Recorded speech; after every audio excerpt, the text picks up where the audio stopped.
Hello, guys, and welcome to episode number 7. I've lost count. I think it's 8. But welcome to number 8 of Kit Room. My previous 7 episodes, I have spoke to kit collectors and spoken about their personal kit rooms. But I think this time it's only right that we actually speak to someone who works in a very different kind of kit room. So our guest, if you'd like to introduce yourself, who are you and what do you do in the world of sports? My name's Marty McDermott, and I am the equipment manager for the Vancouver Whitecaps MLS football team. Guys, I've gone international. Many questions, but we'll start off. You just said you've just come back from training. You're wearing your training kit. Is that this year's or is that? This is like the quarter zip for coaches. Just an extra, just a layer to keep you warm because the temperature has dropped here now. I'm in Portland, Oregon at the moment, thanks to COVID. But we're it's just a training piece, a pullover if you want, and then jerseys underneath and shorts. Usual. I'm a sucker for jackets, though, like football jackets. I think that's probably where half my collection lies, to be honest. Because I can't wear shirts at work, but I can wear jackets to work. So that's it's a loophole. Yeah, exactly. But I'm currently wearing, I think this was the 2015 Philadelphia Union shirt. It's in player issue, so it's incredibly tight on me. Really tight to player fit, right? Yeah, I didn't realize it was until it arrived. But yeah, I try and theme a shirt per person, and this is the MLS shirt I do own. So I don't know if Philadelphia Union and Vancouver Whitecaps have a fierce rivalry. So if they do, I apologize for upsetting any. No, not right now. They're on the East Coast, so we play them only once a year. So it's a friendly rivalry, to say. Ah, right, okay. It's a passing rivalry. You're aware of each other's existence, and that's as far as it goes. We are, yes.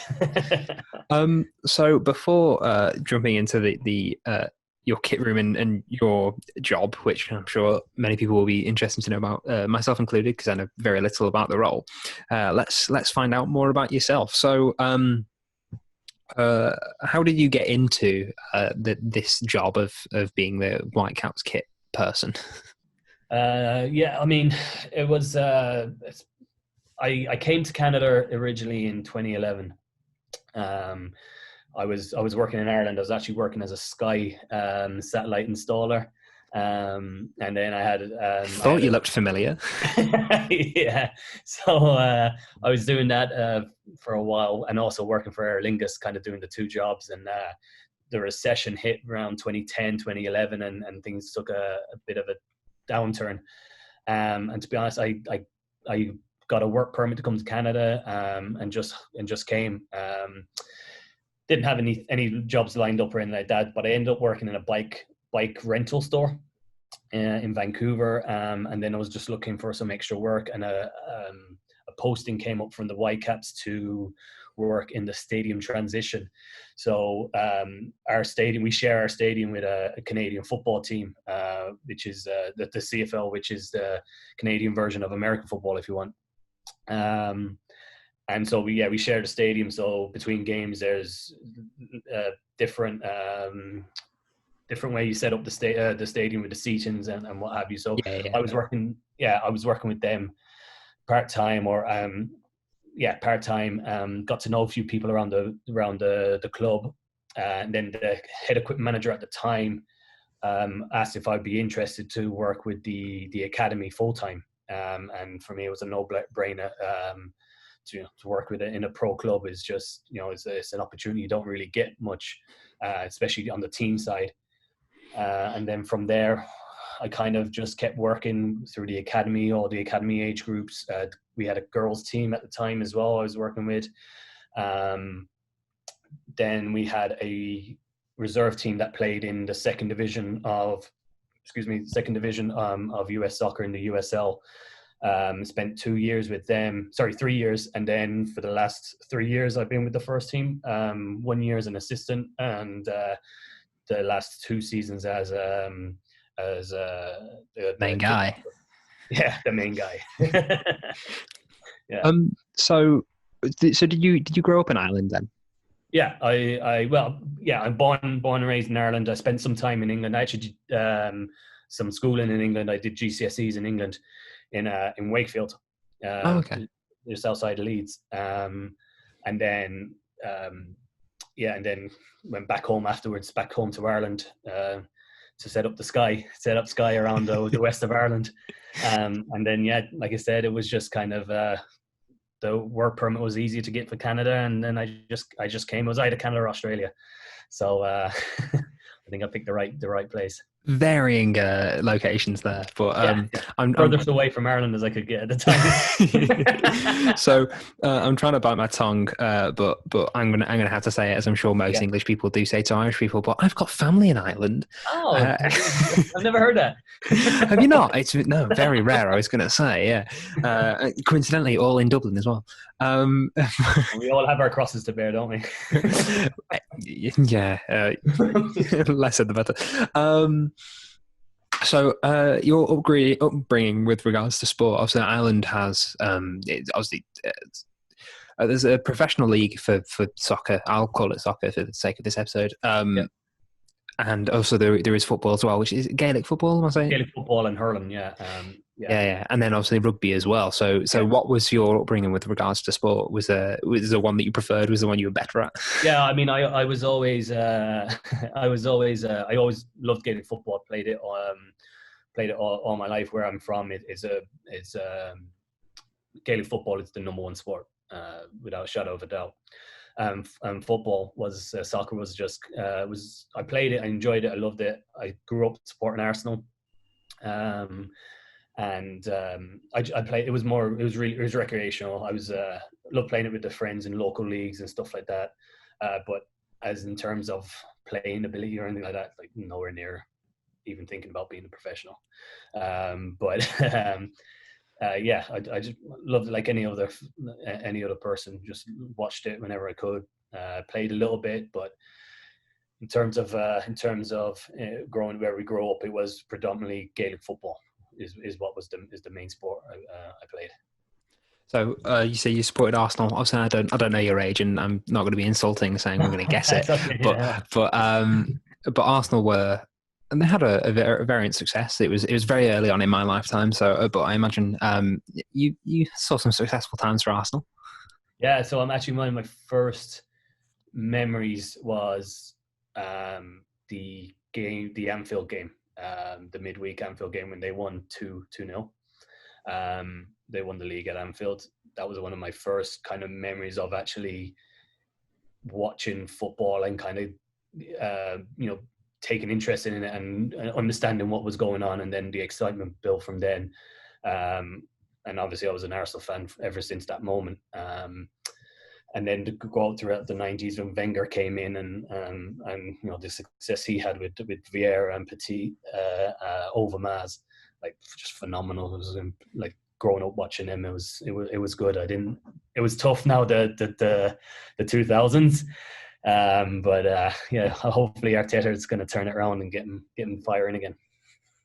I can't remember if it's Henry or if it's Vieira, but isn't one of them currently managing in MLS? Yeah, Henry is. Henry's the manager of Montreal Impact. When do you get to meet him? Hey? When do you get to meet him? We already met him. So we played when COVID was in the middle of COVID was still happening, I guess. We had to play the Canadian teams because we couldn't leave the country. So they came to Montreal to Vancouver. We went to Montreal. We played him. He hasn't changed. He's still. I was talking to their kit man, the Montreal kit man, and he says he's still their best player at training. But he's everything you think he would be.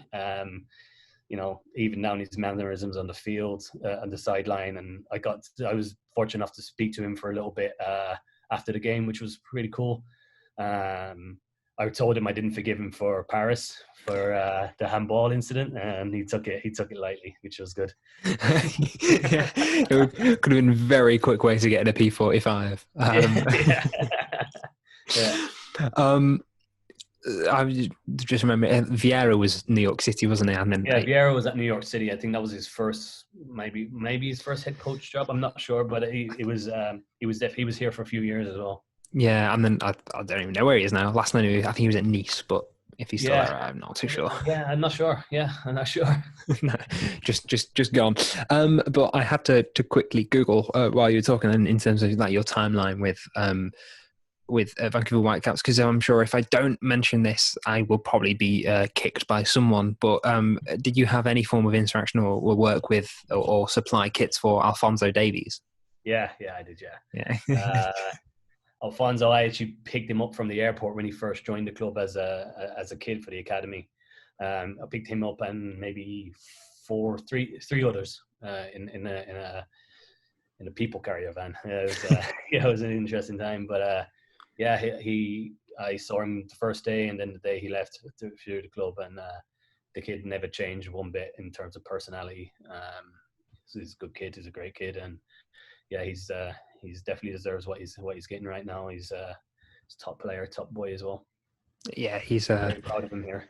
frighteningly good. Yeah, yeah.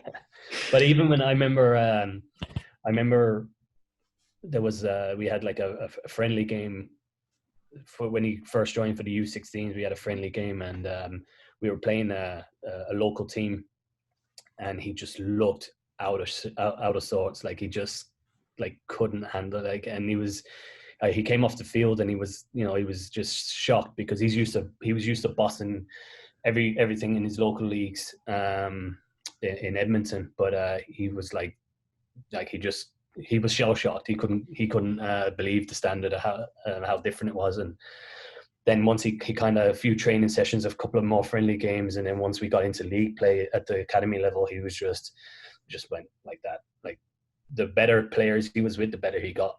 So I'm not surprised he's done well down over in Munich. Well, yeah. So I was going to ask how you got into the role of your job, but you've already explained you was kind of just offered to you and fell into it. Yeah. But what's it like being a kit supply, kit man, kit job? I forgot your job role. Yeah, it's interesting. It's a lot of planning. It's planning and thinking 2 or 3 games ahead, and always trying to not second guess, but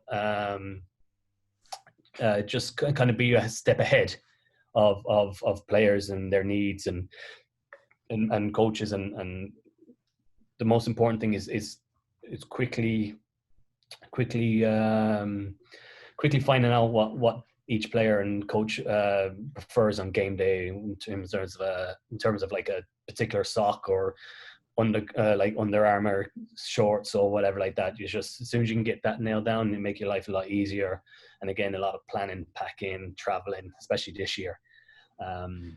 It's just, yeah, it's a lot. We will jump on that now, actually. While it's relevant. Also, I don't know for how much longer COVID will be relevant. As for the UK and its current leadership, probably a long time. But let's not get political. But how has the whole virus and the lockdown kind of altered how you work? It was massive. So we started our season before the major outbreak. We played 2 games.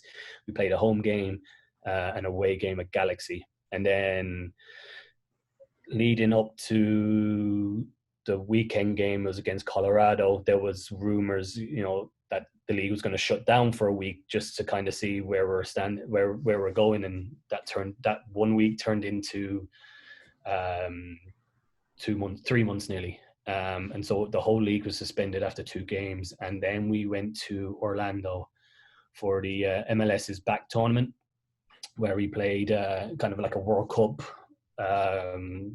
style tournament, which groups of 3 from each group went on to into the knockout stages. And so we went there. We were in Orlando for 27 days or so. And then they brought the whole league there, so all 20 odd clubs were there playing. And then after that, we had to go back to Vancouver and quarantine for 2 weeks without training. Got back on the field then, and then we were gone for 10 days to Montreal and Toronto to play the Canadian teams, and then vice versa. They came to Vancouver and played us. And now we've been because of the Canadian government were really strict with not allowing the US teams to come in. We've had to relocate for the rest of the season here. We're in Portland, Oregon right now. It's about a 45-minute to an hour flight from Vancouver. But we basically brought all our football operations down here. We brought like the whole team. There's no one back in Vancouver now. Only the academy are training. But we play our home games in the Portland Timbers Stadium, and then we fly in and out same time, same day for away games. And they've regionalized the fixture. So the furthest we'll fly will be LA, which is about an hour and 40 minutes from here by plane. So it created kind of an unbalanced season in terms of, normally you play your West Coast teams home and away, and then your East Coast teams you play once a year. Now, because it's the whole in and out thing, you're playing very regional games, which is sucks for us because we're in the region with Seattle Sounders, who've won 3 or 4 in the last 5 years. Portland Timbers won the MLS's back tournament. They're always strong. We have LAFC, who are phenomenal, and LA Galaxy. San Jose and ourselves are in that little pocket. So it's tough. It's in terms of the football. So we're here nearly, I counted it, we're here 37 days right now. And then we're going to be here until at least the 9th of November. Hopefully, touch wood, we make the playoffs and we'll be here a little bit longer. But, that's been the major say difference this year with COVID, is that we're just away for so long. I think in total we're going to be away from our families or away from Vancouver, including preseason, the Orlando tournament, and this we'd be away for 99 days, nearly 100 days. Yeah. And then if you get to in terms of the job, when we went back training on field after the initial lockdown, we were disinfecting field equipment, disinfecting balls. Guys were training individually on the same field, and then they were gradually allowed to train together. So there was a lot more procedures in terms of like getting just back on the field just to train. So it was definitely turned the world upside down, like most people around the world, like everyone, I guess. Everyone has had to adjust the way they work. Wow. Okay. So drastic change. Is there been a way? So with on a game day, a match day, I don't know how it is in MLS. I know some Premier League teams it's 2 kits per person, and some players change at half time. In terms of placing that down, preparing that for the players, has that also changed for how you are? Because obviously I'm assuming you're all isolating together, so you can kind of all mingle. So, okay. Because I know for the Premier League, I try and watch as much MLS as I can, but the sole broadcast for MLS in the UK is Sky, and they are abysmal at doing any league other than Premier League. So, but I know in some stadiums, they're using the home dressing room, and then the away one is out of use because they're too close and they're on a complete other side of the stadium. Is that the same for you guys, or So again, a lot of the stadiums I hear are fairly new, so it's not like going to Anfield where the locker rooms are tiny and they're close together. We don't really have that issue here, but we are restricted at the amount of players we can have in the room. So our game day roster has been changed as well. From it used to be 18 allowed, now it's 20. So you've got the 2 extra guys, but you can only allow in some locker rooms. There's only 8 allowed in one locker room, and then they have another room. So you split it up. That protocol has been different. you have to social distance on the bench. So we've got extra benches now, or there's benches behind the main bench for the manager and the technical staff, and then the players are either in the stands or they're sitting down on benches beside the technical bench. They've started, some states in the over here have started to allow fans back in. For example, we went to Salt Lake, and they allow fans in. So there was reduced capacity. I think there was like maybe 5,000 to 6,000 at the game. But every other place we've been to since the return to play has all been behind closed doors, which is kind of weird. Yeah, that'd be strange having however many behind closed doors and then one game with 6,000 people there, and then the next one is complete silent again. Yeah, it was a weird feeling. They also, what they do is they pump the stadium sound into the stadium, not just for TV over here. Oh wow, okay. Yeah, because I know in the Premier League, I was speaking to some people I know over there that the stadium sound is only for TV, whereas here they've pumped it actually into the stadium itself. Oh, okay. It's just, again, is a bit strange. But once the game is going on, you're watching the game, right? And you don't really take much notice of people being there or not. I seem to remember there being an episode of Scooby-Doo where there was a stadium noise and no stadium. But with regards to a match day, what is kind of your role? We'll imagine that COVID isn't a thing. Glorious times. Glorious times, yeah. But what is your role from start to finish with regards to supplying the kits? And follow-up question, are there any players you say who like particular socks? I know Kyle Walker for a few years was cutting holes in the back of his socks. Yeah. Are there any players that you have or know of that have similar sort of the socks that we have in the MLS, because we all work off the same template, the same Adidas template. So our socks are basically, they're not full sock. They're like a sleeve. So the bottom is cut out. But we still have players that still want to cut it for some reason. I don't know why, or they pull the top of the sock out, and it kind of like an extended sock, like above, just above the knee. It's all unique. Players are always going to be unique, and whatever makes them feel better, then you kind of let them do it. But in terms of what we would do is I tend to get to the stadium about maybe 4 to 5 hours before kickoff, and just we lay out the say their individual stall, their locker, the same way no matter where we go. So we hang up the jersey with the number name facing out. We hang their shorts, warm up top, a pullover. Game socks are laid on the right hand side as you're looking at it. Their boots sitting on top of the locker with their shin pads. And yeah, we do it for everywhere we go, whether we're in New York or LA or back in Vancouver. We set up the same way because, again, they're creatures of habit. So if everything is the same way everywhere they go, all they need to concentrate is putting their boots on and going out and winning games, which is ultimately the main thing, right? Yeah, I also imagine if something was wrong, superstition may creep in and be like, it's ridiculous. Yeah.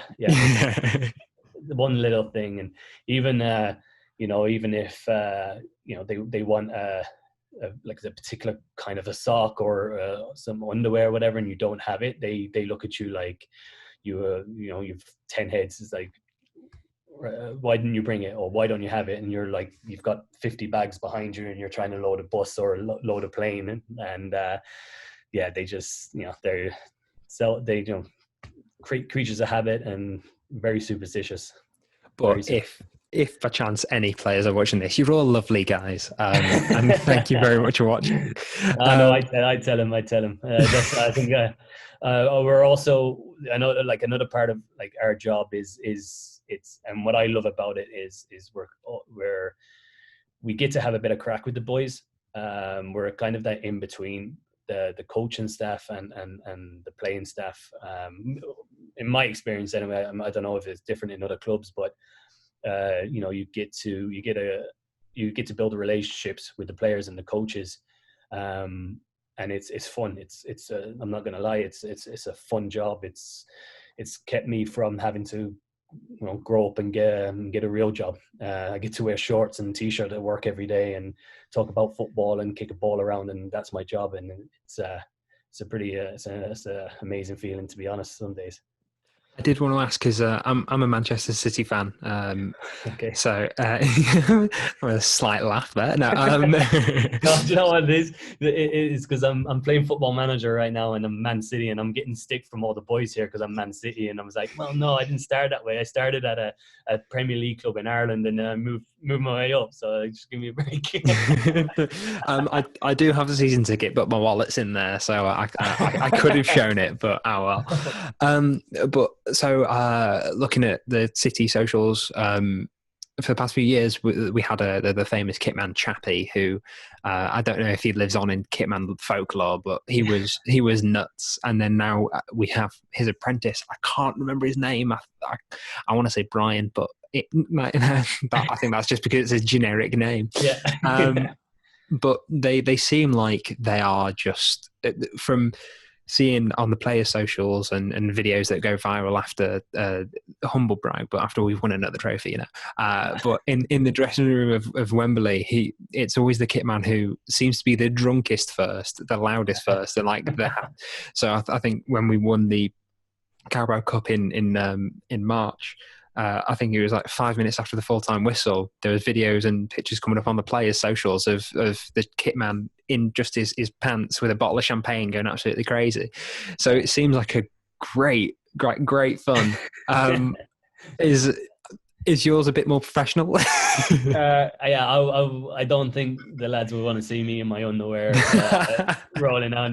The image of a beach whale would come to mind if I started doing that. But I'm not as wild as he is. But I think we make up for it with a bit of banter, and we haven't won much lately. So when we make sure we have a good time. But it's a unique. I was talking actually to our head coach about it recently enough, and he was, it's very easy to say, oh, the kit man is the glue of the club or what have you, but it really, in terms of like just giving a feel of the locker room, a feel of how people are even feeling. If they're feeling down, and a quick joke from me or a little what have you. I'm very jovial anyway, but it just turns the world. It could be miserable 1 minute and then a bit of a laugh at my expense, or whatever. It's what you're there for, isn't it? It's but I mean, I think you get that way if you're good at the job as well. So I mean, if he's a crap kit man, he's not going to get away with like throwing himself down on the floor in a champagne swimming pool, right? But he's obviously good at what he does, right? So you can do that sort of stuff. You can get away with it, right? I want to see Pep Guardiola do it, but I don't think we'll see that, will we? Do you know what? I think he did. He does, but I think his PR team is that good that they just wipe out any. It's like, I like to think that because Messi's very how I know about Messi, he keeps himself very stum. He puts very little up on his socials, and he looks very polished. But I like to imagine him being incredibly childish. Oh yeah. And I don't know why, but like I can just imagine, like it amuses me. So I'm never going to get to meet the man, sadly. But if by chance, it's true what you say though, because I mean I remember we had players in the past. We had a striker. There was a striker in the MLS called Blas Perez. He played at Dallas. He's a Panamanian. Panamanian? Yeah, I think that's right. But he's how I would describe him. He'd be like kind of like when Robbie Savage played. You know how like everyone hated Robbie Savage, but Leicester City fans love him, right? Because he was exactly the same. So he tortured us for years when we played against Dallas, like absolutely tortured us. And we signed him one year. And I remember, I never forget, he walked into the locker room and everyone was just like, what, this is the weirdest thing ever. But he turned out to be the loveliest guy in the world and would give you the shirt off his back. And you're just like, wow, this, like, you just wouldn't expect it. You know, it's great when people surprise you like that. Yeah, hard as nails on the pitch, but they'd like a kitten. Yeah. come home. I'll bake you a pie. Come on. So Whitecaps have, to me personally, they've had some pretty fantastic kits. I think they're kind of like under the radar. They're always very clean. So I think we were messaging last night. I think I said my favorite one was maybe one of your least favorite ones. Yeah. I don't remember which year, so I'm going to have to quickly load that up. But obviously this year you say, and with some years, everyone kind of has the same Adidas template. And this year is the same. Everyone has the 3 stripes going over. The EQT, they call it, is the EQT jersey. Yeah. Kind of a celebration from the World Cup, the 94 World Cup. It was kind of big then. Yeah. So they've kind of gone back to it. I mean, the 94 World Cup set of kits for America, amazing. I actually got one here. As soon as I was coming on it, and I saw the last one. And the guys, he spent an hour showing the guys' collection. So this is our away one. Right.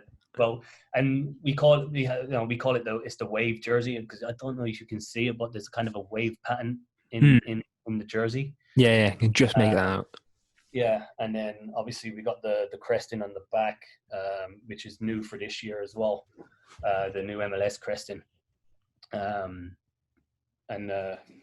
It's the 25 year anniversary crest is here. Yeah, really nice. But like, so if everyone that had a new jersey this year is basically the EQT jersey with different color schemes. What I think separates us is that we always seem to be able to add our little touches in for our jerseys, which other teams don't. And I mean, our marketing team work with Adidas quite a bit for that. And like, for example, we're the only ones that have the hoop. This is our hoop jersey. This is my personal favorite, by the way. Very nice. I love this. But it continues around the back, which kids never do. They never do. But I know why they don't now, because TV don't like it, especially with ours with the red numbers. So TV complained about in the wide shots and not being able to see the numbers properly. Really? So it's I know now why they don't connect them. But it's a phenomenal jersey, and it's a throwback to our days in the 70s in the old NASL, where we had the hoop across here. We had it in white with a blue hoop, and blue then with a white hoop, and then white with a blue hoop. And so we kind of we've brought that back for, this was new last year. So we're getting a new white kit for next year. But I won't give away any secrets because I've seen it and I love it. So I'll just leave it at that. We have an exclusive, guys. But no, that is really nice. What I like about MLS as well is the sleeve patches and how they color coordinate them to the kits as well. Yeah. So in the Premier League, it's just the generic white one, or if you won the league, it's gold. But like, it looks so offensive on some kits. Whereas it's great. We don't actually have it on our home kit. We have a maple leaf for our home kit, which this was the year we won the soccer ball, the NASL in 1979. So normally that would be a white, blue, navy blue MLS shield, like the one on your sleeves. For our away kit, as I showed you there earlier, we have because it's the 25-year anniversary. So again, this is unique to our jersey. And then Seattle have theirs is green and blue, which I agree. I think it's a nice touch that the league does. I also think that what the league are very good at is like trying out bold designs or new designs. I feel that because it's still like I said, the MLS is 25 years. It's still a relatively new league that they're not restricted by tradition. That they can be bold with certain designs. Yeah, Which is good. Because when you're rooted with tradition, people are very hesitant to change. Yeah, for sure. So I need to get myself one of them. I mean, I didn't know which of the Whitecap shirts I like. So if I get either of them this year, I'm going to be very, very happy. Yeah. So Kitsmen as a whole, you spoke there that you've spoken to a couple of them. Is there like a Kitsman Society? Yeah, actually we do. We have an association. It started maybe 5 or 6 years ago, but an official representation that we meet about once a month over like Zoom calls, I guess. And here they are now. And here they are. But yeah, we meet and we kind of just discuss anything that's because we all deal with Adidas. We instead of having 20 odd people complaining to Adidas, we kind of put it all together, and it kind of has more weight behind it. But yeah, we have an association that's spread out through all the MLS clubs. I think the future we're trying to branch out to other equipment managers, kitmen around definitely North America and possibly Europe, and see if there's a gauge to try and get everyone in under the one umbrella, right? But it does help just a camaraderie, because we're all going through the same thing, and we all kind of help out each other when we can.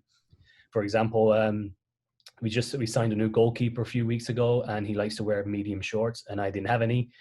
Called Adidas, they didn't have any, so the next call was to the guys, and so I got one sent up from Paul in Atlanta, and then Scott in New England sent me shorts to get me covered, and we try and do that as much as we can where we can. We have a WhatsApp group that we take the piss out of each other quite a bit on. It started as a professional thing, but it just descended into absolute chaos. Then management left the group chat, and it was all exactly, yeah. But we're all pretty close, pretty tight, because you have to be. You have to be. We're all going through the same thing, right? So, I mean, when there's football, the football is on the field. What happens on the field stays on the field. But we all, equipment managers, we all look after each other. We all offer to do laundry for each other when they're in each other's markets, pickups on the airport, that sort of stuff. You got to look after that's all support staff for clubs. Again, I can't talk for Europe or England or whatever, but definitely here in the MLS, it's if you need anything, you pick up the phone, and we do our best to kind of look after each other, even the teams we don't like. just send your stuff there. I'll go pick it up. I'm not going to pick it up. Exactly, yeah. But so I was curious about this, because it sounds like you're friendly with the kitmen. I don't really know what you do with terms of match worn shirts. Obviously, it might be different with COVID now, but I know with the likes of classic football shirts here in England, I know they're very friendly with a few kitmen in the UK, specifically Manchester City. So I know that they sometimes get match worn shirts and training gear sent from City. Do you guys like swap from I've got a trained Alphonso Davies shirt, I'll swap your David Villa shirt or something like that? Yeah, well, that's basically how I have the jerseys I got. I don't different from say I don't consider myself a collector, although I have close to 100 shirts. Handsome amount. Yeah. But I do only really get shirts from teams that we played. I've never bought one. That's where I think I'd separate myself as to say that I'm a collector. Yeah. I try, what I do is if we've had players move on to other clubs, I try and get those jerseys. Like I said, I haven't got enough. I'm still waiting for Alfonso to send me his Munich one, but that hasn't come yet. So I think he got lost in the post. When's he next back for international duty? Yeah, exactly. Yeah. And then what I do actually like getting is the guys' international jerseys. So I have a few Canadian national team jerseys from our goalkeeper Max. We had Doniel Henry, who used to play at West Ham. Mm. We had him for a couple of years, and I got his Gold Cup jersey, which was great. And then, which is another ones that are cool, is we had a player called Las Bangora, and he played for Guinea, French Guinea. French Guinea. And then he gave me his Guinea jersey, which was Wow. cool. You're not going to come across that. My favorite one though is from a ex-player international is Kai Kamara. I got a Sierra Leone jersey from him, which is just phenomenal. It's a phenomenal jersey. Wow, not many of these knocking about, are there? No, there's not, and that's the cool thing. I like the unique one, and another thing I try and do is, like as I said earlier, I play Football Manager. So if I've had any players, if I have any players, I try and grab their jersey as well. I grabbed a Perry Kitchen jersey from LA Galaxy, and he was looking at me, what do you want? Perry Kitchen? He's not, you know what I mean? He's not a household name or whatever. I was just like, he did all right for me at Football Manager. We won a couple of leagues, so he was my captain. I was going to say, are you avoiding doing any Whitecaps or signing any players in case they do bad for you, and then like you come into training and it's like he passes out, it's like, why'd you miss that sitter? Eh? yeah. Pissed off at him because he scored an own goal on Football Manager or missed training. Yeah, he was late. I was 10 minutes early. No, not on my laptop. So you said there you have a few shirts. And any, like, obviously I was going to say any notable ones, but you just touched on two incredibly unique and notable shirts. But any others of interest? Any Arsenal ones? Wow, actually, do you know what? I do not have. Well, I do have an Arsenal jersey, but it was a gift from my Adidas rep when Arsenal signed with Adidas. He sent me one as a gift.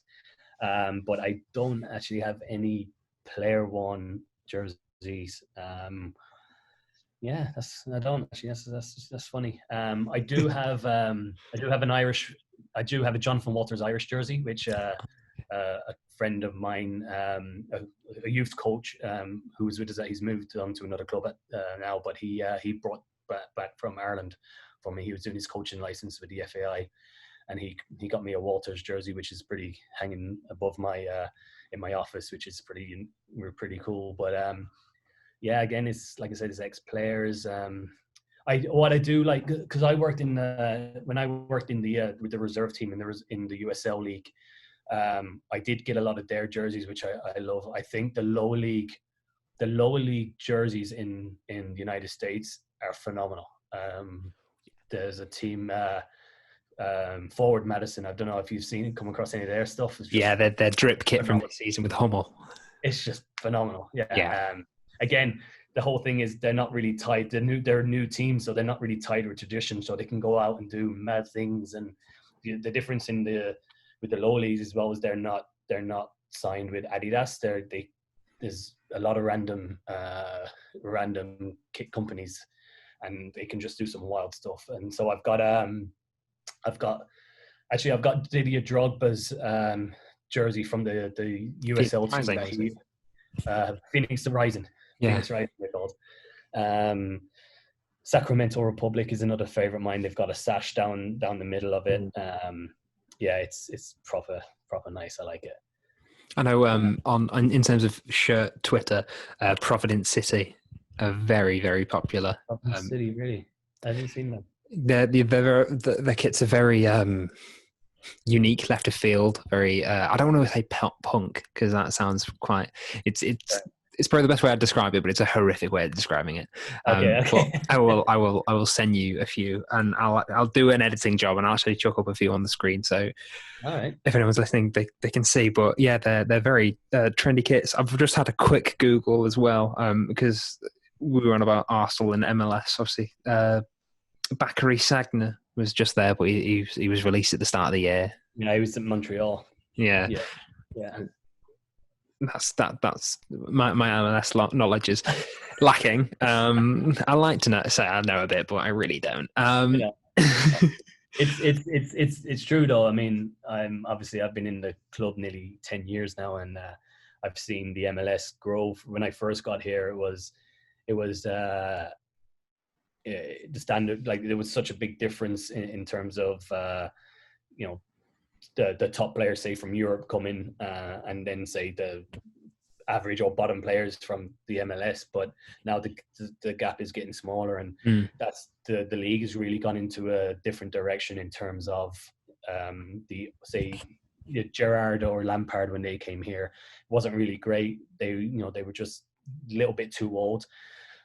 So now they're bringing in guys in their 20s and paying them money, like Jose Martinez at Atlanta, like he's a phenomenal player. And if he got injured this year, and if he didn't get injured, I think he would have been taken by one of the top clubs or top leagues in Europe, without a shadow of a doubt. PT Martinez is also a player who just got transferred back to a South American club. All young, like DPs that you would sell on value.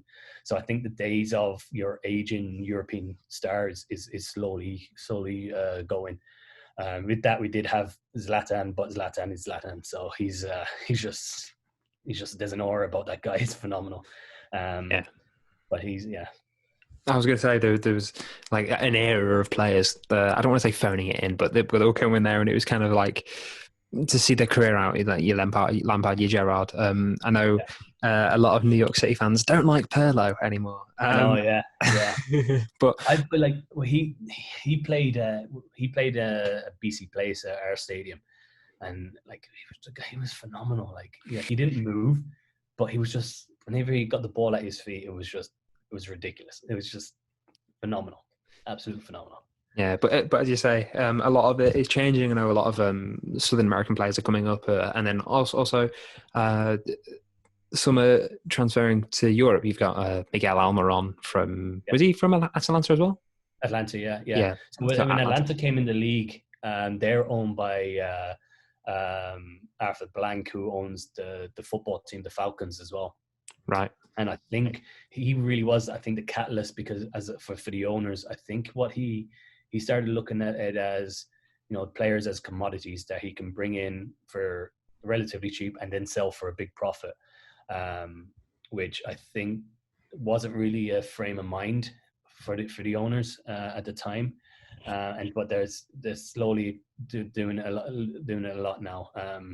But what I'm seeing as well is younger players being transferred, like with ourselves, with Alfonzo. But then, Brendan Harrison from actually Philly has just, they've just transferred him to a European club. But and there's multiple examples, even in the Juventus, the guy at Juventus, Weston McKennie. He was a homegrown at Dallas. So they're, even now Europe are kind of looking at our kids, the kids that are coming out of the academies now, and realizing that there's a lot of potential over here. Gio Reyna as well, completely forgot about him. Right. Yeah, that's for sure. Yeah.